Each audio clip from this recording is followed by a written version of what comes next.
Eto mga boss, Senator Amy Marcos, binawi na. Ano kaya yung binawi niya mga boss? Panoorin natin to.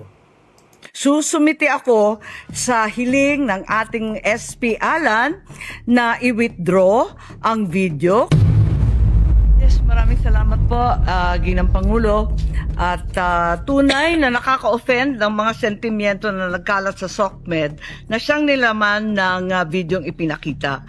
Subalit nakaka-offend din kasi yung mga sinasabi ng ilang senador tungkol sa akin na sadyang sinungaling, na lahat daw na lumalabas sa bibig ko ay lahat all BS, outright lies, at yung iba pa may pahaging na kinakailangan daw ako ipasok sa mental institution.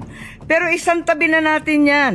Susumiti ako sa hiling ng ating SP Alan na i-withdraw ang video. Ayan mga boss, anong masasabi niyo sa pagbawi ni Senator Amy Marcos sa kanyang video?